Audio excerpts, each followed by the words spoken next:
Hey guys, welcome back to Algos Made Simple. We got a pretty easy one today as far as tree problems go. This is Leetcode 100, same tree, and we'll just go ahead and dive right into it. Given the roots of two binary trees, P and Q, write a function to check if they are the same or not. Two binary trees are considered the same if they are structurally identical and the nodes have the same value.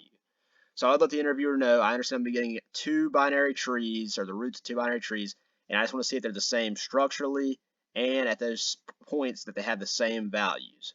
So simple enough conceptually. If you look at the example here, obviously 1, 2, 3, 1, 2, 3, that's the exact same. If this node was missing, they wouldn't be the same structurally, or if this node was 20, they wouldn't be the same value-wise. So all we have to do is just go through here and basically check the root node, and then we'll check the children nodes and just compare them against each other. And as long as things are returning true, we're fine. If one returns false, then the whole problem's false. So let's get a game plan going like we like to do.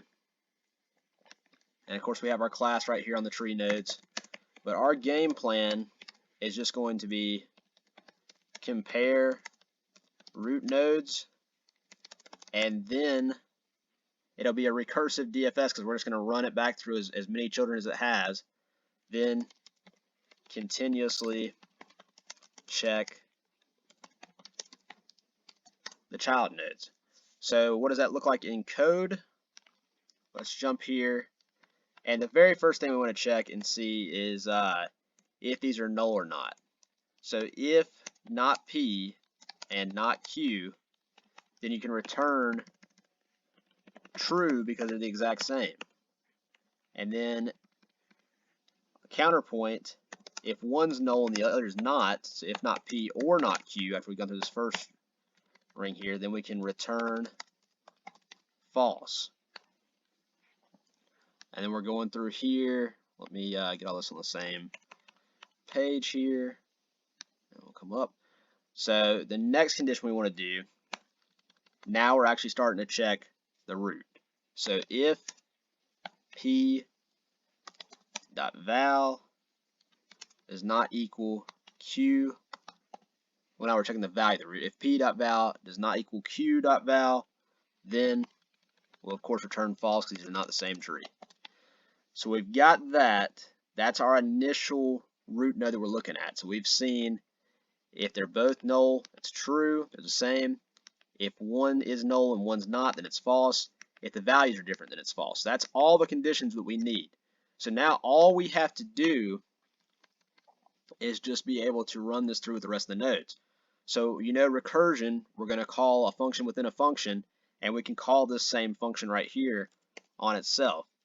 And we can have the return, because all we're going to do is see if it stays true or if it stays false, and that's going to return it for us. So we're going to say self.isSameTree, and we're going to pass through the p.left, because remember it has the properties up here in the class solution. We have the properties of left and right. So we're going to just run the same exact thing for p.left and q.left to compare them. And we're going to do the exact same thing for